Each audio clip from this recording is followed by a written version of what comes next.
Hi guys, welcome back to Sudisha farms. मैं doctor Manisha Farsodiya आप लोगों का स्वागत करती हूँ हमारे इस चैनल पे। तो आज हम हमारे नए सीज़न का प्लांटेशन चालू करने जा रहे हैं और हम इस ओपन फील्ड में करीबन 30 से 35 वैरायटी की सब्जियां लगाएंगे। उसमें सीजनल वेजिटेबल्स भी होंगी और एक्जोटिक वेजिटेबल्स भी होगी, दोनों का कॉम्बिनेशन होगा। और आपको हर तरीके की सब्जियां मिलेगी, जैसे कि टमाटर हो गए तो उसकी भी 2 वैरायटी है, गोभी हो गई तो उसकी 3-4 वैरायटी है, हरी मिर्च हो गई, शिमला मिर्च हो गई, बाकी बेल वर्गीय सारी सब्जी हो गई, लौकी, टिंडा, तुरई, करेला। तो आने वाले 3-4 महीनों में आपको हर तरीके की सब्जी यहाँ पर देखने को मिलेगी और आप फ्रेश फ्रॉम द फार्म सब्जियां भी खा सकते हैं। आप हमारा फार्म भी विजिट कर सकते हैं, आप यहाँ पर आकर प्लग भी कर सकते हैं, अपनी सब्जियां खुद चूज करके तोड़ सकते हैं और लेके जा सकते हैं। तो आप ये मेरे पीछे देख रहे होंगे, ये पूरी मल्चिंग बिछी हुई है। इसमें हमने अभी देशी टमाटर की वैरायटी का प्लांटेशन कर दिया है। हमने 1 से 1.5 महीने पहले इसकी बीज लगाए थे और हमने नर्सरी ट्रेज में ये सैपलिंग तैयार की थी। तो ये अब पूरी लगाने लायक हो चुकी थी। तो हमने आज सुबह से हम लोग लगा रहे हैं सैपलिंग्स को। तो इतने पूरे एरिया में हमारे देशी टमाटर लगेंगे। उसके बाद जो ये मैं जहाँ खड़ी हूँ यहाँ पूरे हमारे बेल वर्गीय टमाटर लगेंगे, जो हाइब्रिड टमाटर होते हैं। अभी ये प्रोसेस चालू है हमारी मल्चिंग बिछाने की और ड्रिप बिछाने की। जब ये हो जाएगा तो उसके बाद हमारे यहाँ पर हाइब्रिड टमाटर लग जाएंगे।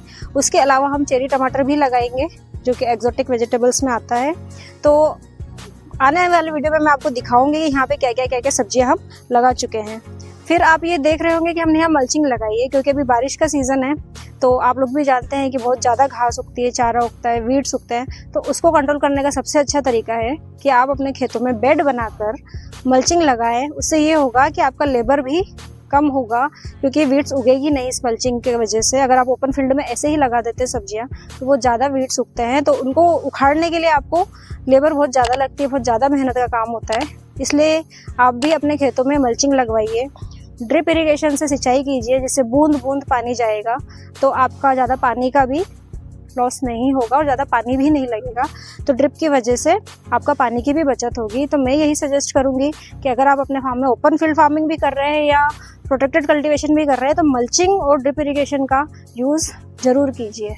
तो गाइज, आप इस वीडियो के आखिरी तक बने रहिए, क्योंकि मैं अब आपको बताने जा रही हूँ कि हम कौन कौन सी वैरायटी यहाँ पे लगाने वाले हैं, सीजनल भी, एक्जोटिक भी। हम आपकी डेली नीड्स को पूरी तरीके से फुलफिल करने की कोशिश करेंगे सब्जियों की।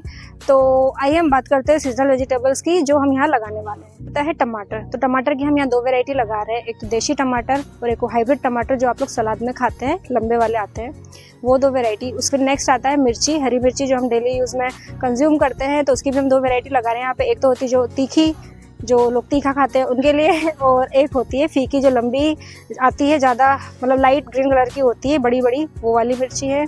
फिर आती है आपकी भिंडी। फिर है बैंगन। बैंगन की हम 3 वैरायटी लगाने जा रहे हैं। एक तो होता है कांटे वाला बैंगन, एक होता है बिना कांटे वाला, एक होता है लंबा। तो ये तीनों ही वैरायटी हम यहाँ लगा रहे हैं। फिर लौकी हो गई। लौकी भी 2 वैरायटी है, एक लंबी वाली लौकी, एक गोल वाली लौकी, जिसको आप तुम्बा बोलते हैं। फिर हो गए टिंडे। तो देशी टिंडे लगाएंगे हम इस बार, चपन टिंडा नहीं लगा रहे हैं, क्योंकि चपन टिंडा बहुत कम कंज्यूम होता है नॉर्मली। तो हम देशी टिंडा लगा रहे हैं। उसके बाद हो गई तुरई। तुरई की 2 वैरायटी है, एक तो चिकनी तुरई, जिसको गिलगल तुरई बोलते हैं, और एक कांटे वाली तुरई। उसके बाद हो गया करेला। फिर आ गया फुट, जिसको काचरा भी बोलते हैं, वो भी आपको यहाँ पे देखने को मिलेगा। आते हैं उसके बाद लीफी वेजिटेबल्स में। तो लीफी वेजिटेबल्स में आपको यहाँ पे पालक, मेथी, धनिया, पुदीना, ये सब सीजनल वेजिटेबल्स में आपको मिलेगा। और सीजनल वेजिटेबल्स में ही हम गोभी की भी 3-4 वैरायटी लगाने जा रहे हैं, जिसमें कि फूल गोभी हो गई और पत्ता गोभी हो गई।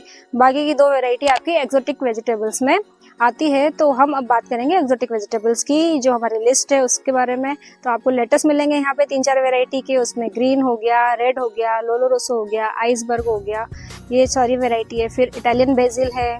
फिर आपको यहाँ पे जुकीनी मिलेंगी, ग्रीन और येलो। फिर आपको यहाँ पे चाइनीज़ कैबेज मिलेंगी, पर्पल कैबेज मिलेंगी, आपको रेड एंड येलो कैप्सिकम मिलेंगे। उसके अलावा हो गया पार्सले, सेलरी, पॉक चॉय। मीन्स यहाँ पे आपको कंप्लीट बंडल ऑफ वेजिटेबल्स मिलेगा, चाहे वो सीजनल हो, चाहे एक्जोटिक हो।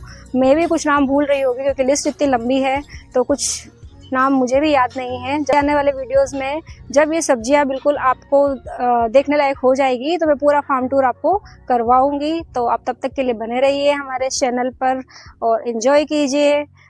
लाइक कीजिए, शेयर कीजिए, सब्सक्राइब कीजिए हमारे चैनल को। एंड तब तक के लिए हैप्पी फार्मिंग।